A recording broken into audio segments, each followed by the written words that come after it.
What really comes at night? Let's find out.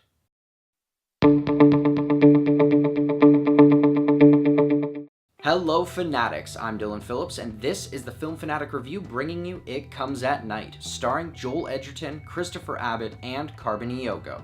First, we'll tell you what the movie is about, and our initial thoughts. Then we'll move on to our spoiler-free likes and dislikes. We'll finish up with our spoiler-heavy thoughts on this film, and our final word. It Comes at Night follows the story of a man and his family who attempt to survive an unnatural international crisis in a remote location when a desperate family arrives seeking shelter. Overall, I enjoyed this film a lot. It's not a typical horror film and relies more on psychological thrills rather than overt visual scares. For what I liked about this film, I'll start off with the cast. The acting was quite superb, and all the characters definitely felt like they were part of a family. You could hear the fear in Will's voice as he attempts to lead this group of survivors. The direction of this film is outstanding as well. The lighting and cinematography help build an eerie tone to the story. Mix that with a very impactful score, and it becomes a very chilling narrative. And overall, it is a very well written script. It has great believable dialogue, the pacing is good, and the premise definitely comes together in a cohesive story. However, due to this film's lack of visual scares, the second act might drag a bit for some viewers. I also wasn't a big fan of Travis, the main family's son.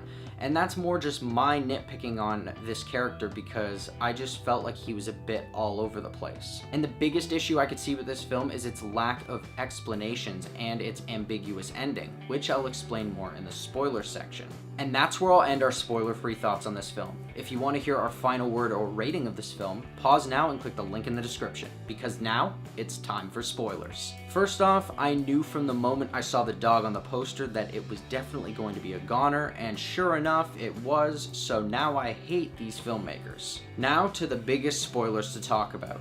What the title means, and what the ending was about. The title, It Comes at Night, is very cryptic. What exactly could it mean? Is it a demon roaming the woods at night that causes them to have a curfew?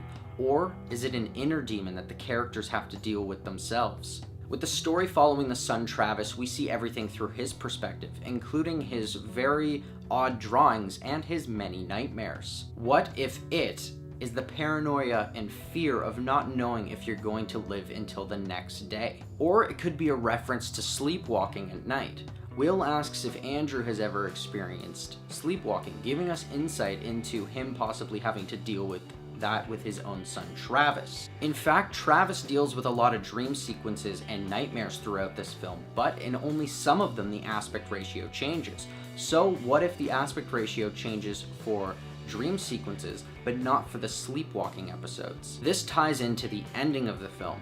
We don't know if Andrew was the one that let the injured dog back into the house, or what really happened there. But if the changes in aspect ratio mean anything, then it shows that Travis could have been the one that went outside and found the dog rather than having a dream sequence about that, and he was the one that got injured and infected by his own dog. Or Travis could have been infected from the very beginning of this film from his grandfather, which would explain a little bit of the odd sequences he goes through and the weird drawings that he creates. That's the beauty of this film though. Everything is left up to speculation so that we, in our perceptions, can look at it and kind of decipher what we see in our own thought processes. I'll also mention the beautiful symmetry in the beginning and ending of this film with Travis's grandfather and then Travis himself both being infected and dying. And to me, the best scenes were definitely when the dog ran through the forest and everyone chased after him, the dream sequence, every time that a light passed through a stair banister and you got that eerie effect,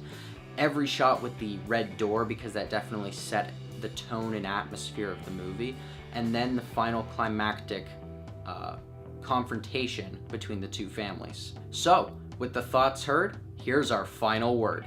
It Comes at Night is a thoughtful, eerie, and psychological thriller that focuses on fear of the unknown. With great performances, stellar direction, and a well-written script, audiences may not be told exactly what comes at night, but are certainly scared of what it could be. This film isn't explicitly scary, but it's its tone and atmosphere that helps elicit the fear once you leave the theater. So I'm going to give It Comes at Night an 8. Thanks everybody for watching our review. Are you planning on seeing It Comes at Night? Or if you've already seen it, do you have something to add? What did you think of the story? Let us know in the comments below. I'm Dylan Phillips, and this has been the Film Fanatic Review. If you liked this video and you want to see more, hit that like button and subscribe to our channel. Check out our latest Fanatic 5 video where we discuss the top Tom Hardy roles. Don't forget to follow us on our social media. And until next time, Fanatics, keep it real.